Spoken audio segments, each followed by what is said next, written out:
Halo semuanya, apa kabar nih? Semoga dalam keadaan sehat ya.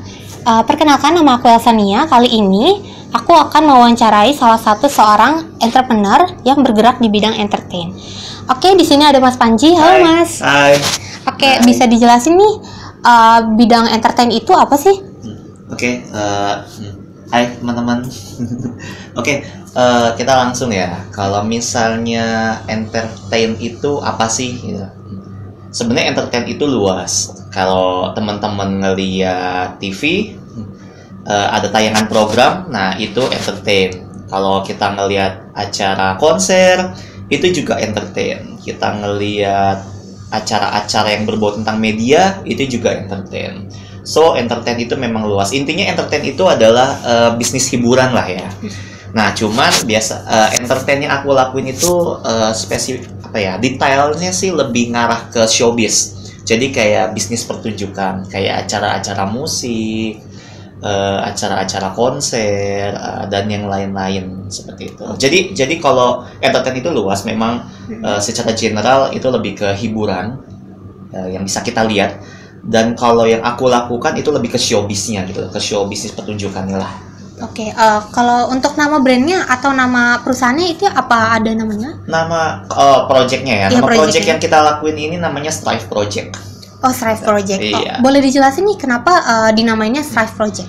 Sebenarnya Strive itu kita ambil dari arti yang berjuang lah atau perjuangan gitu. Jadi kan ini bisnisnya memang kita lakuin bareng teman-teman nih yang kita ngerintis bareng. Jadi yuk sama-sama berjuang yuk gitu. Oh. Yang seru namanya apa nih? Strive aja deh, kayaknya bagus, lebih menjual. Berarti itu bareng temen ya Mas? Ya, so Projectnya. ini udah mulai ngomongin gimana cara ngerintis ya dulu Iya, ya dari awal ya katanya. So dulu sih sebenarnya saat kita mau mulai ini berawal dari saat aku kerja di Rolling Stone Magazine. So Rolling Stone Magazine ini adalah salah satu media musik Indonesia yang ya dulu nomor satu lah. Aku nganggap itu nomor satu karena keren banget. So Rolling Stone Magazine ini adalah brands majalah musik dari USA dan kita ambil license-nya di Indonesia. Aku kerja di sana sebagai promotion. Lalu punya ya yang kita kerjain ini sebenarnya memang lebih ke lifestyle, entertain dan media. Saat aku terjun di situ kayak wah, ternyata seasik ini ya kerja di kantor yang industrinya tuh ke industri lifestyle gitu. Dan entertain tuh menyenangkan banget, kayak wah, ini kayaknya yang bakal pengen gue lakuin terus deh. Kayaknya aku jatuh cinta lah di situ dengan pekerjaan itu. Sampai akhirnya Rolling Stone sudah tidak ada lagi di Indonesia karena license-nya harus diambil lagi ke luar negeri.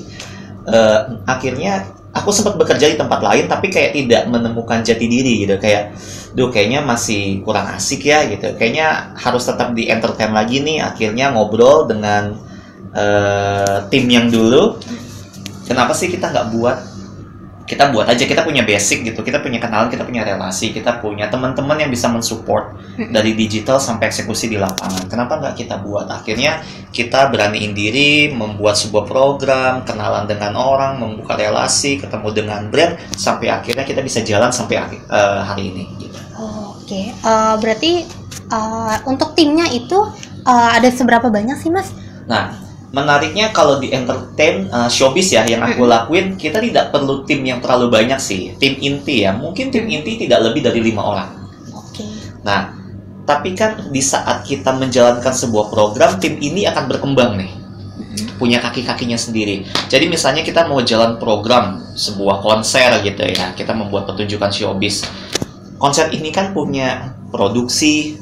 Jadi ada satu tim yang oke, kamu tim yang handle semua produksi ya, kamu tim yang handle talent, kamu tim yang menghandle brand promotion or medianya. Nah, masing-masing dari mereka akan meng-hire lagi SDM yang untuk mensupporting mereka sampai program itu berjalan selesai gitu. Jadi secara tim inti memang sebenarnya tidak terlalu banyak, tidak lebih dari 5, tapi saat sebuah acara itu berjalan, tim ini akan meluas.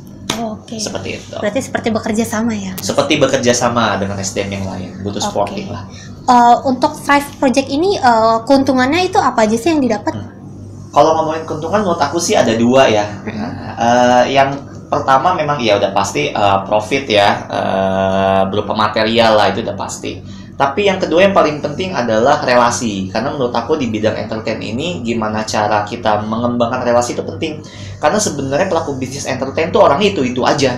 Kadang hanya pindah-pindah aja, tapi biasanya orangnya itu-itu aja. Circle-nya tidak terlalu luas lah orangnya, pemain-pemainnya. Nah, berarti yang paling penting adalah gimana kita bisa menumbuhkan relasi sebaik-baiknya dan seluas-luasnya. Karena kalau kita punya relasi yang baik, kita akan terekomendasikan juga dengan baik juga. Tapi tentunya dengan performance kita juga yang bagus ya. Kalau kita punya performance yang bagus, biasanya klien akan suka dan dia biasanya lanjut dengan program-program yang lain, atau dia rekomendasi kita ke temennya atau ke brand-brand yang lain. Itu pentingnya relasi sih. Oh, berarti kalau untuk keuntungan per bulan atau per tahunnya apakah ada? Kalau ini lebih ke material ya. Iya, Sebenarnya sih agak kurang etis ya kalau ngomongin berapa total. Tapi gini, kalau untuk masalah profitable itu biasanya kita ada 2 skema. Skema pertama adalah biasanya kita all package. Jadi misalnya kita mau ngadain acara konser, sponsornya adalah brand A, dengan nilai exposure-nya dia, KPI-nya dia kayak gini, itu kita lakuin semua. Biasanya ada satu skema kita, misalnya totalnya adalah 100 juta dari A sampai Z, tapi kamu terima jadi gitu loh. Dia sudah dan dia tidak tahu profit kita tuh sebenarnya berapa gitu loh. Cuman ya kita sudah mempaketkan itu semua. Skema kedua ini adalah kita pakai management fee namanya. So kayak kita itu misalnya sama kayak tadi, dia minta dibuatkan program acara konser misalnya yang dia punya awareness di situ. Kita buatkan semuanya, kita hitung itu produksi berapa, kita kasih angka realnya segini, tapi kita akan mengenakan management fee sebesar misalnya 10 atau 30%. Gitu. Jadi misalnya kalau tadi nilai produksi 100 juta, kalau management fee-nya adalah 30%, kita bisa dapat 30 juta. Gitu. Tapi memang ini adjustable or lebih fleksibel karena kita menetapkan harga juga tergantung kesulitan dan juga tergantung goals-nya si brand itu sendiri. Oke. Untuk goals-nya ini, untuk goals size-nya apakah punya goals untuk kedepannya? Goals or brand milestone ya, menurut aku sih gini.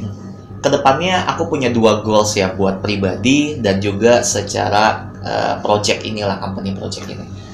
Secara company project aku pengen ini meluas lah ya. Ya pengennya sih kalau bisa ya 50% showbiz di Jakarta minimal deh, itu kita kelola lah. Senang banget kayaknya kalau bisa seperti itu, karena secara quality dan secara business development jauh lebih baik gitu ya. Kalau secara individu, kayaknya aku sih pengennya adalah punya company yang autopilot. Jadi, dalam artian di saat kita sudah mempunyai project program yang ingin berjalan, tim ini akan tahu harus mengeksekusi ide program seperti apa tanpa harus terlalu banyak diberikan arahan. Gitu. Itu sih goals-nya. Oke. Terima kasih banyak nih Mas Panji atas waktunya. Udah mau repot-repot di interview. Iya. Semoga aku juga jadi dapat insight baru juga nih tentang dunia entertain. Iya. Oke, semoga. Iya, jadi emang menyenangkan banget sih kelihatannya entertain. Iya. Oke, semoga teman-teman yang nonton juga nih bisa dapat insight baru dari wawancara aku hari ini. Oke. Baik, terima kasih sekali lagi Mas. Sama-sama. Baik, sekian dari saya. Terima kasih.